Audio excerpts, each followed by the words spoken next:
This is New Possibilities. Today was a terrible day in Paris.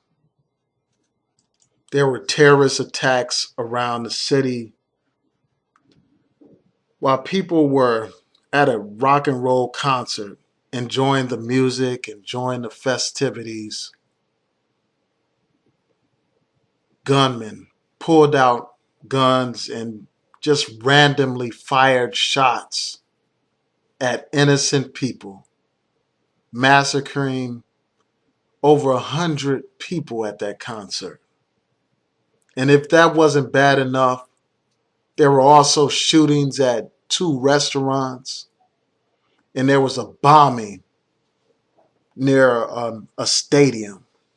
And right now, it's not clear, according to the New York Times, whether or not that bombing was a suicide bombing or what.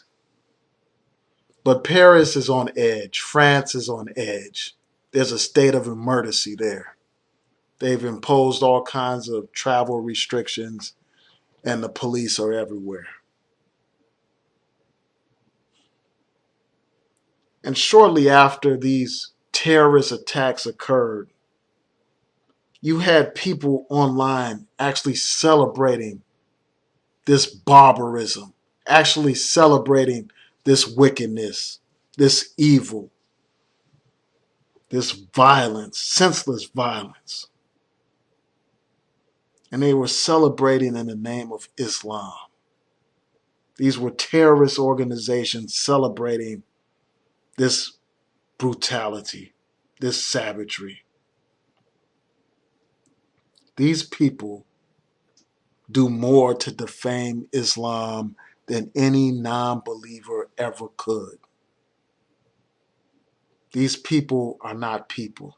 These people, they can't claim to be Islamic. They can't claim to be Muslims when they are committing all kinds of acts of barbarism and violence that contradict everything that the Islamic faith stands for, everything that the Prophet, peace be upon him, stood for. These people don't follow the religion of Islam. These people don't follow the Prophet, peace be upon him. These people follow Shaitan. They follow the devil. In fact, these people are devils. Only a devil would kill innocent people who have done no wrong. And there is no rational explanation for this kind of sick, demented behavior.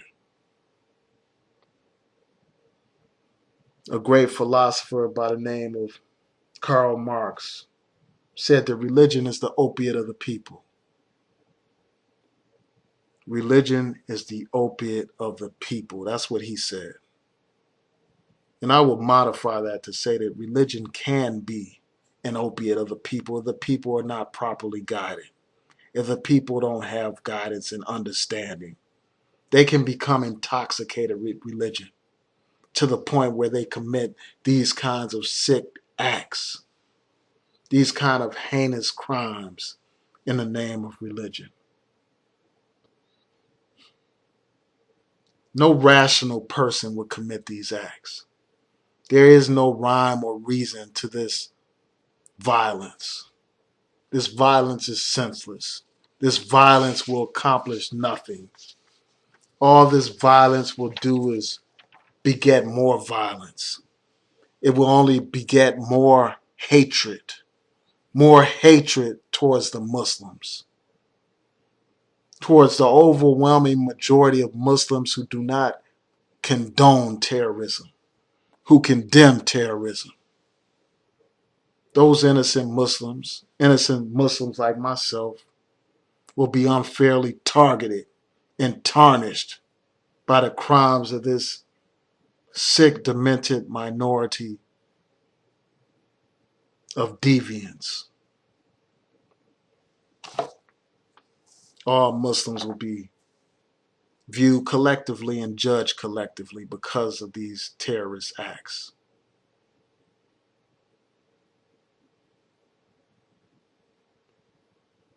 And I just want to read a couple of ayats from the Quran that deal with some of these questions. some of these issues just to illustrate how these people couldn't possibly be following Islam. That can't be Islam. Killing innocent people, gunning them down when they've done nothing wrong. That can't be Islam.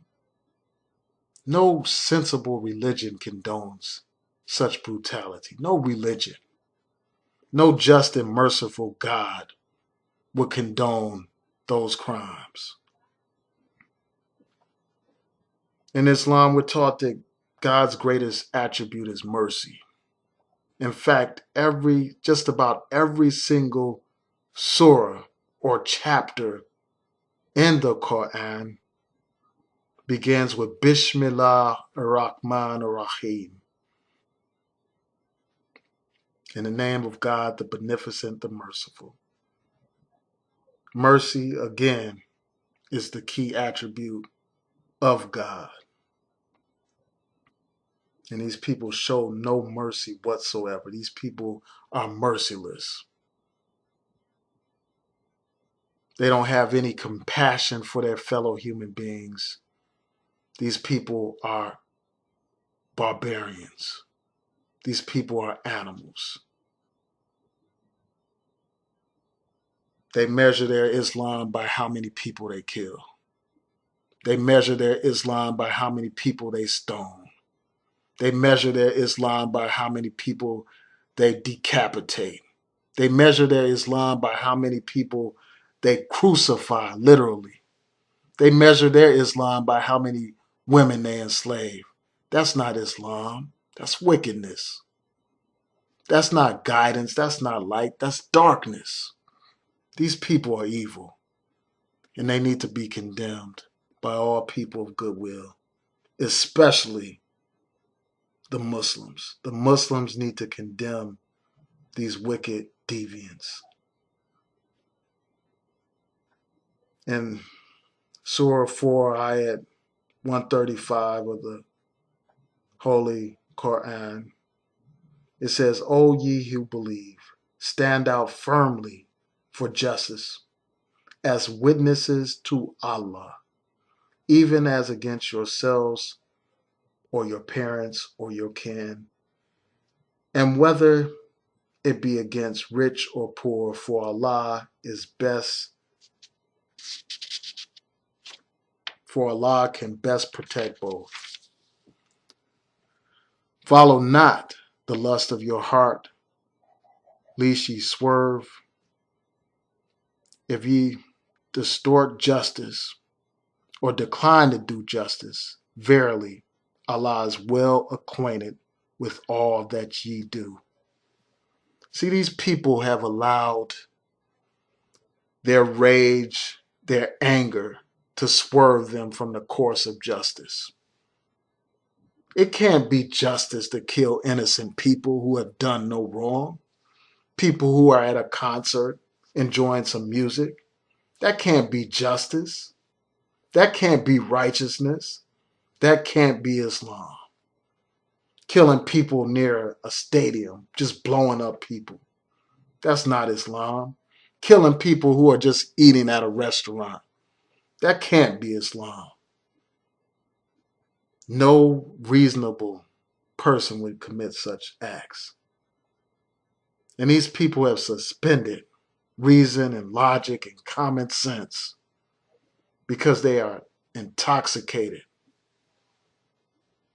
with false doctrine. They are intoxicated with indoctrination. These people are blind, deaf, and dumb. And they think they have guidance when they have none. These people commit all kinds of excesses in the name of religion. All kinds of extremes in the names of religion. Throughout the Quran, it calls the people towards moderation and balance. It calls the people away from extremes. See, these people who commit these acts, they are extremists. They have exceeded the bounds of what is right and what is righteous. They are deviants. They have deviated from the path. And they have to be called out for doing so. I hope these people who committed these atrocities, I hope they're brought to justice. Every single last one of them. In Surah 4, Ayat 171, it says, O people of the book, commit no excesses in your religion. Now, this verse was primarily directed towards Christians, but it applies to Muslims as well. We shouldn't commit excesses in religion. These people that attack innocent people, kill innocent people, simply because they're French. That's an excess in religion. That's an extreme in religion. That's a deviation from the path. That's wickedness. And often that's how evil works. Evil is often shrouded in the garb of false righteousness, of self-righteousness. When Hitler killed all those Jews in Germany, he thought he was doing something good. When the Americans killed all those Native Americans, well, actually not the Americans, when the white man came to the so-called New World and killed all the native indigenous people, killed them off and committed all kinds of genocide. That white man thought he was doing something good. He thought it was his manifest destiny to commit such crimes. And in fact, those criminals are celebrated today as great people. People like Christopher Columbus are still celebrated today. So the point is, wickedness is often shrouded in a garb of righteousness. We've all are familiar with the term a wolf in sheep's clothing. So I'm going to read one more ayat of the Quran just to bring home a point about how these people have deviated so far from the path. In Surah 5, ayat 32, it says, on that account, we ordained for the children of Israel that if anyone slew a person, unless it be for murder or for spreading mischief in the land, it would be as if he slew the whole people. If anyone saved a life, it would be as if he saved the life of the whole people. That ayat just points out how sacred human life is. One life lost or one life killed without justification is almost equivalent or is equivalent to the destruction of humanity itself. That's how precious every single life is in the sight of God. Yet these people who claim to believe in God feel that it's acceptable to kill these innocent people. These people don't follow Islam. These criminals, these terrorists, they are off the path. And this is not just about them following Islam or not following Islam. They don't follow basic concepts of decency, of humanity. They are the embodiment of evil. And terrorism is a stupid, idiotic tactic. as well. Not only is it vicious, it's also senseless because it accomplishes absolutely nothing. Those killers accomplish nothing. Those killers are going to be dead or they're going to be in jail. And their acts of violence only fuels hatred toward innocent Muslims. The overwhelming majority of Muslims condemn this kind of barbarism. The overwhelming majority of Muslims condemn terrorism. But now the overwhelming majority of innocent Muslims will be judged by the actions of this deviant minority that committed these atrocities. And these senseless crimes will only fuel more conflict, more war against Muslims worldwide.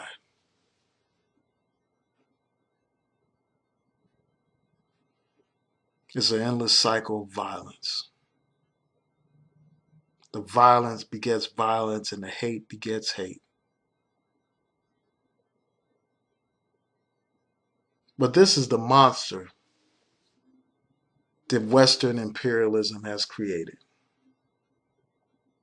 If it wasn't for the Iraq War, there would be no ISIS right now.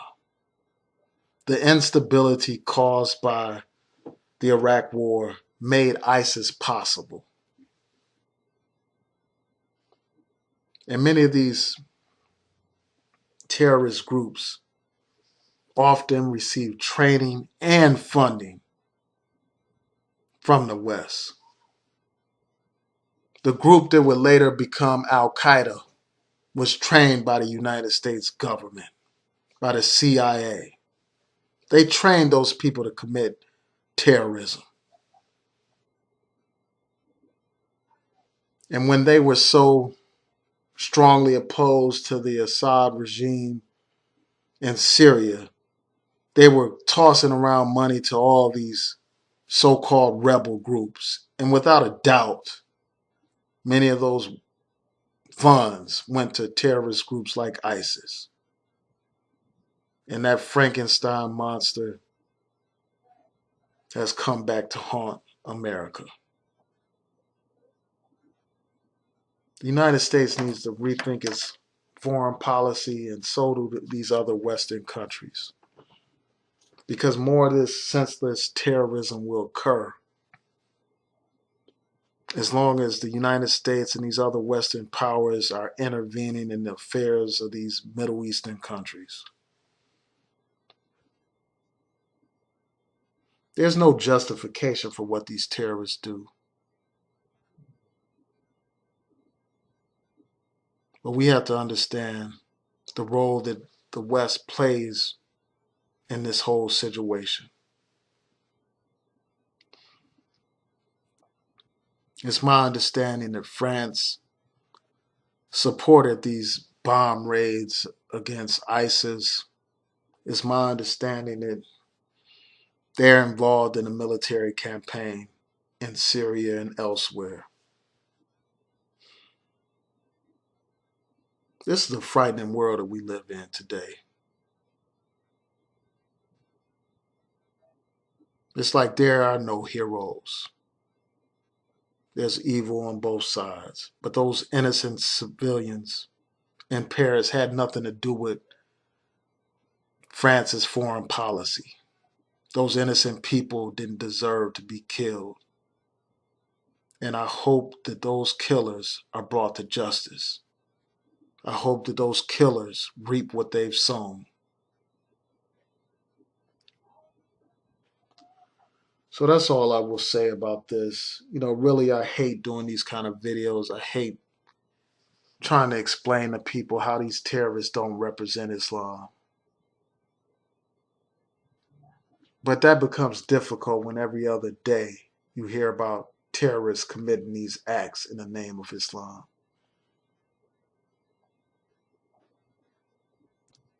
So I'll just leave you with those words.